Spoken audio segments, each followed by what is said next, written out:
Being a nurse, nursing job qualification ಅಂತ ಇದೆ, age limit job search ನ ಮಾಡಿ. Hello everyone, welcome back to my YouTube channel. ಎಲ್ಲ ಹೇಗಿದ್ದೀರಾ? ಹೋಪ್ ಎಲ್ಲರೂ ತುಂಬಾ ಚೆನ್ನಾಗಿದ್ದೀರಾ ಅಂತ ತಿಳ್ಕೊತೀನಿ. ನಾವು ಕೂಡ ತುಂಬಾ ಚೆನ್ನಾಗಿದ್ದೀವಿ. ಸೊ ನಂಗೆ ತುಂಬಾ ದಿನದಿಂದ ಆಲ್ಮೋಸ್ಟ್ ಒಂದು 6-7 ಮಂತ್ಸ್ ಇಂದ ಏನೆಲ್ಲ ವಿಡಿಯೋ ಅಪ್ಲೋಡ್ ಮಾಡ್ತಾ ಇದ್ದೀನಿ.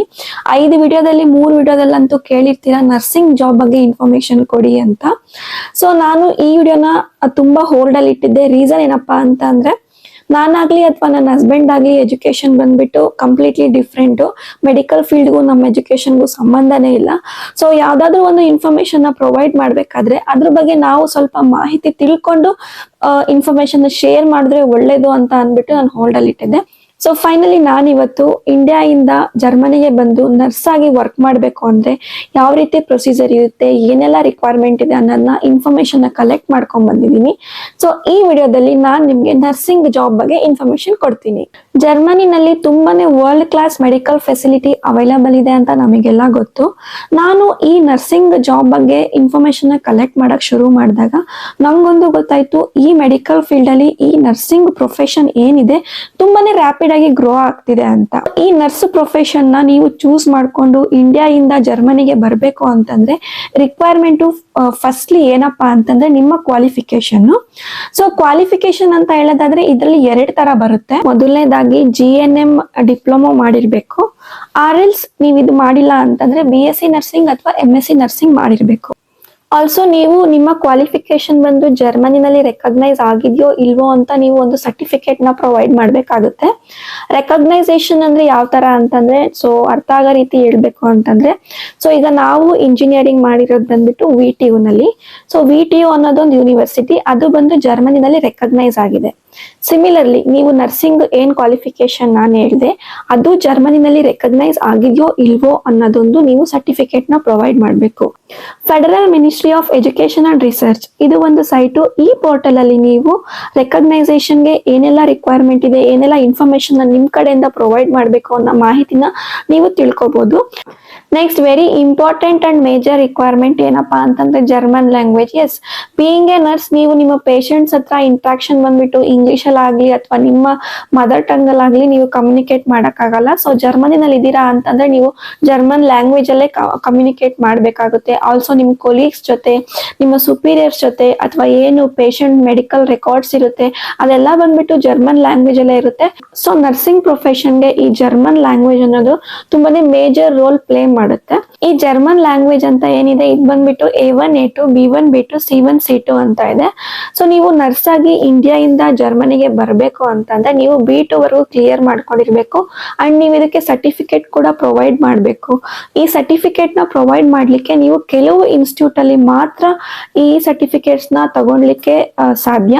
ಅದ್ಯಾವ್ದಪ್ಪ ಅಂತಂದ್ರೆ ಗೋದಾ ಇನ್ಸ್ಟಿಟ್ಯೂಟ್ ಅಥವಾ OST ಅಂತ ಒಂದು ಇನ್ಸ್ಟಿಟ್ಯೂಟ್ ಇದೆ. ಸೊ ಇಲ್ಲಿ ಸ್ಕ್ರೀನ್ ಮೇಲೆ ತೋರಿಸ್ತಿರೋ 3 ಇನ್ಸ್ಟಿಟ್ಯೂಟ್ ಅಲ್ಲಿ ನೀವು ಎಲ್ಲಿ ಬೇಕಾದ್ರೂ ಲ್ಯಾಂಗ್ವೇಜ್ ಸರ್ಟಿಫಿಕೇಶನ್ ತಗೋಬಹುದು. ಸೊ ನಿಮ್ಗೆ B2 ವರೆಗೂ ಜರ್ಮನ್ ಲ್ಯಾಂಗ್ವೇಜ್ ಕಂಪ್ಲೀಟ್ ಮಾಡಕ್ ಆಗಿಲ್ಲ ಅಂದ್ರೆ ನಿಮ್ಗೊಂದು ಇಲ್ಲೊಂದು ಎಕ್ಸ್ಕ್ಯೂಸ್ ಅಂತ ಸಿಗುತ್ತೆ. ಏನಪ್ಪಾ ಅಂತಂದ್ರೆ ಇಂಡಿಯಾ ಇಂದ ಜರ್ಮನಿಗೆ ಬರ್ಲಿಕ್ಕೆ ನರ್ಸ್ ಆಗಿ B1 ವರೆಗೂ ಸರ್ಟಿಫಿಕೇಟ್ ನ ತೋರ್ಸಿದ್ರೆ ಸಾಕು.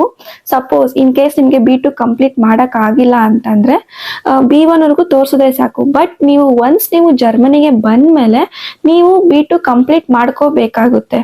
ಸೊ ಅಟ್ ಫೈನಲ್ ಆಗಿ ಹೇಳ್ಬೇಕು ಅಂದ್ರೆ ನೀವು ನರ್ಸ್ ಆಗಿ ವರ್ಕ್ ಮಾಡ್ಬೇಕು ಅಂದ್ರೆ ಫೈನಲ್ ಆಗಿ ನೀವು B2 ಮುಗಿಸ್ಕೊಂಡ್ಲೇಬೇಕು, ಇಂಡಿಯಾದಲ್ಲಾದ್ರೂ ಆಗ್ಲಿ ಜರ್ಮನಿನಲ್ಲಾದ್ರೂ ಆಗ್ಲಿ.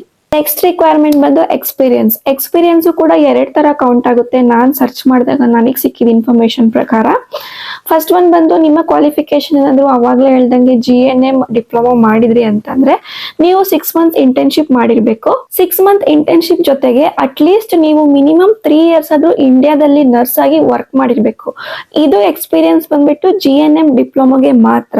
ನಿಮ್ಮ ಕ್ವಾಲಿಫಿಕೇಶನ್ ಏನಾದ್ರು BSc ನರ್ಸಿಂಗ್ ಅಥವಾ MSc ನರ್ಸಿಂಗ್ ಆಗಿತ್ತು ಅಂತಂದ್ರೆ ಇದಕ್ಕೆ ಯಾವ್ದು ಇಂಟರ್ನ್ಶಿಪ್ ನಾನ್ ಚೆಕ್ ಮಾಡಿದಾಗ ಇರ್ಲಿಲ್ಲ. ಎಕ್ಸ್ಪೀರಿಯನ್ಸ್ ಬಂದು 1.5 ಇಂದ 2 ಇಯರ್ ವರೆಗೂ ಇರಬೇಕು. ಇಂಡಿಯಾದಲ್ಲಿ ನೀವು ಎಷ್ಟು ವರ್ಷ ವರ್ಕ್ ಮಾಡಿರ್ಬೇಕು as A nurse. Next requirement ಬಂದ್ಬಿಟ್ಟು ಮೆಡಿಕಲ್ ಸರ್ಟಿಫಿಕೇಟ್ ನ ನೀವು ಪ್ರೊವೈಡ್ ಮಾಡ್ಬೇಕಾಗುತ್ತೆ. ಏನಪ್ಪಾ ಅಂತಂದ್ರೆ ನೀವು ಫಿಸಿಕಲಿ ಮತ್ತೆ ಮೆಂಟಲಿ ಫಿಟ್ ಇದೀರಾ ನರ್ಸ್ ಆಗಿ ಇಲ್ಲಿ ಬಂದು ವರ್ಕ್ ಮಾಡಕ್ಕೆ ಅಂತ ಒಂದು ಮೆಡಿಕಲ್ ಸರ್ಟಿಫಿಕೇಟ್ ನ ಪ್ರೊವೈಡ್ ಮಾಡಬೇಕು. ಸೊ ನಿಮ್ಗೆ ಗೊತ್ತು ನರ್ಸಿಂಗ್ ಪ್ರೊಫೆಷನ್ ಅಂದ್ರೆ ಯಾವ ತರ ಇರುತ್ತೆ ಅಂತ. ನೈಟ್ ಶಿಫ್ಟ್ ಇರುತ್ತೆ, ಡೇ ಶಿಫ್ಟ್ ಇರುತ್ತೆ.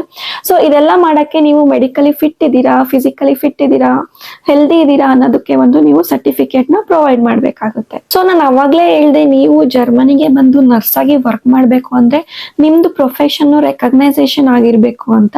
ಸೊ ಈ ರೆಕಗ್ನೈಸೇಷನ್ಗೆ ನೀವೇನು ಡಾಕ್ಯುಮೆಂಟ್ಸ್ ನ ಸಬ್ಮಿಟ್ ಮಾಡ್ತೀರಾ, ಬಿಫೋರ್ ಸಬ್ಮಿಟ್ ಮಾಡಕ್ಕೂ ಮುಂಚೆ ನೀವು ನಿಮ್ಮ ಎಲ್ಲಾ ಡಾಕ್ಯುಮೆಂಟ್ಸ್ ನ ಜರ್ಮನ್ ಲ್ಯಾಂಗ್ವೇಜ್ಗೆ ಟ್ರಾನ್ಸ್ಲೇಟ್ ಮಾಡಿಸಿ ಆಮೇಲೆ ಸಬ್ಮಿಟ್ ಮಾಡಬೇಕು ರೆಕಗ್ನೈಸೇಷನ್ಗೆ. ಲೇಟರ್ ನೀವು ಜರ್ಮನ್ ಎಂಬಸಿನಲ್ಲಿ ಅಪಾಯಿಂಟ್ಮೆಂಟ್ ನ ಬುಕ್ ಮಾಡಿಕೊಂಡು ನಿಮ್ಮ ಡಾಕ್ಯುಮೆಂಟ್ ನ ಸಬ್ಮಿಟ್ ಮಾಡ್ಬೋದು. ಸೊ ಇದೆಲ್ಲ ಪ್ರೋಸೆಸ್ ನಿಮ್ಗೆ 1 to 2 ಇಂದ 3 ವೀಕ್ಸ್ ಒಳಗಡೆ ಆಗುತ್ತೆ. ಇನ್ನು ಏಜ್ ಲಿಮಿಟ್ ಬಗ್ಗೆ ಹೇಳೋದಾದ್ರೆ ಜರ್ಮನಿನಲ್ಲಿ ನರ್ಸ್ ಆಗಿ ವರ್ಕ್ ಮಾಡ್ಲಿಕ್ಕೆ ಯಾವುದೇ ರೀತಿಯಾದ ಏಜ್ ಲಿಮಿಟ್ ಇಲ್ಲ. ಬಟ್ 45 ಗಿಂತ ಬಿಲೋ ಇರೋರ್ಗೆ ಇಲ್ಲಿ ಪ್ರಿಯಾರಿಟಿ ಇರುತ್ತೆ. ಸೊ ನೀವು ನರ್ಸ್ ಆಗಿ ಜರ್ಮನಿಗೆ ಬಂದು ವರ್ಕ್ ಮಾಡ್ಲಿಕ್ಕೆ ಏನೆಲ್ಲ ರಿಕ್ವೈರ್ಮೆಂಟ್ ಇದೆ, ಲೈಕ್ ಕ್ವಾಲಿಫಿಕೇಶನ್ ಆಗಿರ್ಬೋದು, ಲ್ಯಾಂಗ್ವೇಜ್ ರಿಕ್ವೈರ್ಮೆಂಟ್ ಆಗಿರ್ಬೋದು, ಎಕ್ಸ್ಪೀರಿಯನ್ಸ್ ಆಗಿರ್ಬೋದು, ಅಂಡ್ ನಿಮ್ಮ ಪ್ರೊಫೆಷನ್ ಏನು ಡಿಗ್ರಿ ಇದೆ, ಪ್ರೊಫೆಷನಲ್ ಡಿಗ್ರಿ, ಇವನ್ ಅದು ಕೂಡ ಜರ್ಮನಿನಲ್ಲಿ ರೆಕಗ್ನೈಸ್ ಆಗಿದೆ ಅಂತ ಎಲ್ಲ ಸೂಟೇಬಲ್ ಆಗ್ತಿದೆ ಅಂದ್ಮೇಲೆ ನೀವು ಜಾಬ್ ಸರ್ಚ್ ನ ಶುರು ಮಾಡ್ಬೋದು. ಬಿಫೋರ್ ಜಾಬ್ ಸರ್ಚ್ ನೀವು ನಿಮ್ಮ CV ನ ಅಪ್ಡೇಟ್ ಮಾಡ್ಕೊಳ್ಳಿ. ಅಂಡ್ ಈ CV ಬಂದ್ಬಿಟ್ಟು ಆಸ್ ಪರ್ ಜರ್ಮನ್ ಮಾರ್ಕೆಟ್ ಇರ್ಲಿ ಯೂರೋಪಾಸ್ ಅಲ್ಲಿ ನೀವು ಎಡಿಟ್ ಮಾಡ್ಕೋಬಹುದು ಜರ್ಮನ್ ಫಾರ್ಮೆಟಿಗೆ. ಸೊ ಜಸ್ಟ್ ಗೂಗಲ್ ಹೋಗ್ಬಿಟ್ಟು ಯೂರೋಪಾಸ್ ಅಂತ ಸರ್ಚ್ ಮಾಡಿ ನಿಮ್ಗೆ ಫಸ್ಟ್ ಆಪ್ಷನ್ ಏನ್ ಬರುತ್ತೆ ಅದ್ರಲ್ಲೇನೆ ನೀವು CV ನ ಎಡಿಟ್ ಮಾಡ್ಕೋಬಹುದು. ಇಲ್ಲ ಯೂರೋಪಾಸ್ ಲಿಂಕ್ ನ ನಾನು ಕೆಳಗಡೆ ಡಿಸ್ಕ್ರಿಪ್ಷನ್ ಅಲ್ಲೂ ಕೂಡ ಹಾಕಿರ್ತೀನಿ. ಆ ಲಿಂಕ್ ಮುಖಾಂತರ ನೀವು CV ನ ರೆಡಿ ಮಾಡ್ಕೋಬಹುದು ಆಸ್ ಪರ್ ಜರ್ಮನ್ ಮಾರ್ಕೆಟ್. ಈ ನರ್ಸಿಂಗ್ ಜಾಬ್ ಸರ್ಚ್ ಮಾಡೋದಿದೆಯಲ್ಲ ಅದನ್ನ ನೀವು ತುಂಬಾ ರೀತಿಯಲ್ಲಿ ಮಾಡ್ಬೋದು. ಫಸ್ಟ್ ಒನ್ ಬಂದು ನೀವೇ ಓನ್ ಆಗಿ ಜಾಬ್ ಸರ್ಚ್ ಮಾಡ್ಕೊಂಡು ಕಂಪ್ಲೀಟ್ ಆಗಿ ನಿಮ್ ರೆಸ್ಪಾನ್ಸಿಬಿಲಿಟಿ ನೀವೇ ತಗೊಂಡು ಕಂಪ್ಲೀಟ್ ಈ ಪ್ರೋಸೆಸ್ ಏನಿದೆ, ಎಲ್ಲ ಡಾಕ್ಯುಮೆಂಟ್ಸ್ ಏನೇನಿದೆ ಎಲ್ಲ ರೆಡಿ ಮಾಡೋದ್ರಿಂದ ಹಿಡಿದು ನೀವೇ ಓನ್ ಆಗಿ ಮಾಡ್ಬೋದು. ನೀವೇನಾದ್ರೂ ಓನ್ ಆಗಿ ನರ್ಸಿಂಗ್ ಜಾಬ್ ಸರ್ಚ್ ಮಾಡ್ತಿದ್ರೆ medi-career.de ಅನ್ನೋ ಒಂದು ಜಾಬ್ ಸರ್ಚಿಂಗ್ ಸೈಟ್ ಅಲ್ಲಿ ನೀವು ಜಾಬ್ ಸರ್ಚ್ ಮಾಡ್ಬೋದು. ಆಲ್ಸೋ ಕೆಲವು ಪೇಡ್ ಜಾಬ್ ಸರ್ಚಿಂಗ್ ಏಜೆನ್ಸೀಸ್ ಇರುತ್ತೆ, ಇದ್ರ ಮುಖಾಂತರನು ಕೂಡ ನೀವು ಬರ್ಬೋದು. ಅವರು ನಿಮ್ಗೆ ಹೆಲ್ಪ್ ಮಾಡ್ತಾರೆ. It depend. ಏಜೆನ್ಸೀಸ್ ಬರೋರು ಸ್ವಲ್ಪ ಒಂದ್ ಸ್ಟೆಪ್ ಜಾಸ್ತಿನೇ ಅಲರ್ಟ್ ಆಗಿರ್ಬೇಕು ಅಂತ ಹೇಳ್ತೀನಿ. ಬಿಕಾಸ್ ಎಲ್ಲಾ ಏಜೆನ್ಸೀಸು ಟ್ರಸ್ಟ್ ವರ್ತ್ ಇರಲ್ಲ, ಎಲ್ಲಾ ಏಜೆನ್ಸೀಸು ಫೇಕ್ ಇರಲ್ಲ. ನಿಮ್ಮ ಮೇಲೆ ಡಿಪೆಂಡು. ಏಜೆನ್ಸಿ ಥ್ರೂ ಬರೋರು ಸ್ವಲ್ಪ ಹುಷಾರಾಗಿರ್ಬೇಕು ಅಂತ ನಾನು ಹೇಳ್ತೀನಿ. ಆಲ್ಸೋ ಏಜೆನ್ಸಿಯಿಂದ ಬಂದ್ರೆ ಸ್ವಲ್ಪ ದುಡ್ಡು ಕೂಡ ಜಾಸ್ತಿ ಖರ್ಚಾಗುತ್ತೆ ನಿಮ್ದು. ಈಗ ನಾನು ಮೆನ್ಷನ್ ಮಾಡಿರ್ತಕ್ಕಂಥ ಸೈಟ್ ಅಲ್ಲಿ ನೀವು ಜಾಬ್ ಸರ್ಚ್ ನ ಮಾಡಿ ಜಾಬಿಗೆ ಅಪ್ಲೈ ಮಾಡಿ. ಅಂಡ್ ನಿಮ್ದು ಶಾರ್ಟ್ ಲಿಸ್ಟ್ ಆಯ್ತು ಅಂದ್ರೆ ನಿಮ್ಗೆ ಇಂಟರ್ವ್ಯೂ ಶೆಡ್ಯೂಲ್ ಮಾಡ್ತಾರೆ. ಅಂಡ್ ಈ ಇಂಟರ್ವ್ಯೂ ಬಂದ್ಬಿಟ್ಟು ಜರ್ಮನ್ ಲ್ಯಾಂಗ್ವೇಜ್ ಅಲ್ಲೇ ಇರುತ್ತೆ. ಸೊ ಅದಕ್ಕೆ ಹೇಳಿದ್ದು ನಾನು, ನೀವು ಜಾಬ್ ಸರ್ಚ್ ಮಾಡಕ್ಕೂ ಮುಂಚೆನೆ ಜರ್ಮನ್ ಲ್ಯಾಂಗ್ವೇಜ್ ನ ಕಂಪ್ಲೀಟ್ ಆಗಿ B2 ವರೆಗೂ ಕ್ಲಿಯರ್ ಮಾಡ್ಕೊಂಡಿರ್ಬೇಕು ಅಂತ. ಒನ್ಸ್ ನಿಮ್ದು ಇಂಟರ್ವ್ಯೂ ಕ್ಲಿಯರ್ ಆಯ್ತು ಅಂತ ಅಂದ್ರೆ ನಿಮ್ಗೆ ಅವರು ಆಫರ್ ಲೆಟರ್ ನ ರಿಲೀಸ್ ಮಾಡ್ತಾರೆ. ನೆಕ್ಸ್ಟ್ ನೀವು ವರ್ಕ್ ವೀಸಾ ಮೇಲೆ ಜರ್ಮನಿಗೆ ಬರ್ಬೋದು. ಅದು ಲಾಂಗ್ ಟರ್ಮಿಗ ಎಷ್ಟು ವರ್ಷಕ್ಕೆ ಅನ್ನೋದು ನಿಮಗೆ ಡಿಪೆಂಡು, ನಿಮ್ಮ ಕಾಂಟ್ರಾಕ್ಟ್ ಮೇಲೆ ಡಿಪೆಂಡ್ ಆಗಿರುತ್ತೆ. ಇದಕ್ಕೆಲ್ಲ ಏನೆಲ್ಲ ರಿಕ್ವೈರ್ಮೆಂಟ್ ಇದೆ ವರ್ಕ್ ವೀಸಾ ಮೇಲೆ ಬರೋರಿಗೆ ಅಂತ ಅಂದ್ರೆ ನಿಮ್ಗೆ ಇಂಡಿಯಾದಲ್ಲೇ ಜರ್ಮನ್ ಎಂಬಸಿನಲ್ಲಿ ತಿಳ್ಕೊಬಹುದು, ಅಥವಾ ಕನ್ಸಲ್ಟೇಟ್ ಮುಖಾಂತರನು ನೀವು ತಿಳ್ಕೊಬಹುದು. ಅಥವಾ ವರ್ಕ್ ವೀಸಾ ಮೇಲೆ ಜರ್ಮನಿಗೆ ಬರೋರಿಗೆ ಏನೆಲ್ಲ ರಿಕ್ವೈರ್ಮೆಂಟ್ ಇರುತ್ತೆ ಅನ್ನೋದಕ್ಕೆ ನಾನೊಂದು ವಿಡಿಯೋ ಮಾಡಿದ್ದೀನಿ. ಆ ವಿಡಿಯೋದಲ್ಲಿ ನೀವು ಇನ್ಫಾರ್ಮೇಶನ್ ತಿಳ್ಕೊಬಹುದು. ಆ ವಿಡಿಯೋದ ಲಿಂಕ್ ನಾನು ಡಿಸ್ಕ್ರಿಪ್ಷನ್ ಅಲ್ಲಿ ಹಾಕಿರ್ತೀನಿ, ಚೆಕ್ ಮಾಡಿ. ಈ ನರ್ಸಿಂಗ್ ಜಾಬಿಗೆ ಬರೀ ಫಿಮೇಲ್ಸ್ ಅಪ್ಲೈ ಮಾಡ್ಬೇಕು ಅಂತ ಏನಿಲ್ಲ, ಈವನ್ ಮೇಲ್ಸ್ ಕೂಡ ಅಪ್ಲೈ ಮಾಡ್ಬೋದು. ಇಲ್ಲಿ both male and female nurses ಕೂಡ ಹೈರ್ ಮಾಡ್ತಾರೆ. ಜರ್ಮನಿಗೆ ಯಾರೆಲ್ಲ ನರ್ಸ್ ಆಗಿ ಅಂತಲ್ಲ ವರ್ಕ್ ಮೇಲೆ ಬರ್ತಿದ್ದೀರಾ ತುಂಬಾನೇ ಫೆಸಿಲಿಟಿ ಇರುತ್ತೆ. ಲೈಕ್ ಹೆಲ್ತ್ ಇನ್ಶೂರೆನ್ಸ್ ಫೆಸಿಲಿಟಿ ಇರುತ್ತೆ, ಅಂಡ್ ಸ್ಯಾಲರಿ ಚೆನ್ನಾಗಿರುತ್ತೆ, ಅಂಡ್ ಸೇಫ್ಟಿ ತುಂಬಾ ಚೆನ್ನಾಗಿದೆ. ಸೊ ಯಾರೆಲ್ಲ ಜರ್ಮನಿಗೆ ನರ್ಸ್ ಆಗಿ ಬರೋ ಕನ್ಸ್ ಕಾಣ್ತಿದ್ದೀರಾ ಎಲ್ಲರಿಗೂ all the best. I hope ನನ್ನ ಈ ವಿಡಿಯೋ ಅಟ್ಲೀಸ್ಟ್ ಒಬ್ರಿಗಾದ್ರೂ ಯೂಸ್ಫುಲ್ ಆಯ್ತು ಅಂತ. ಸೊ ವಿಡಿಯೋ ಇಷ್ಟ ಆಗಿದೆ ಅಂತ ಭಾವಿಸ್ತೀನಿ.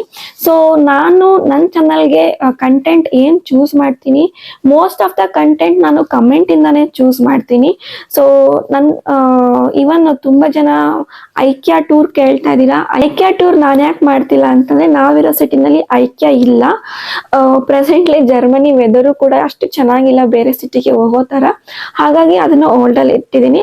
ಆದಷ್ಟು ಬೇಗ ಅದು ಕೂಡ ಮಾಡ್ತೀನಿ. ಅಂಡ್ ಇದೇ ರೀತಿ ಬೇರೆ ಬೇರೆ ರೀತಿ ರಿಕ್ವೈರ್ಮೆಂಟ್ ಬರ್ತಿದೆ. ನಿಮ್ ಕಮೆಂಟ್ಸ್ ನ ನೋಡಿದಾಗ ನಂಗೆ ಗೊತ್ತಾಗ್ತದೆ ಯಾವ್ಯಾವ ತರ ವಿಡಿಯೋ ಕೇಳ್ತಾ ಇದ್ದೀರಾ ಅಂತ.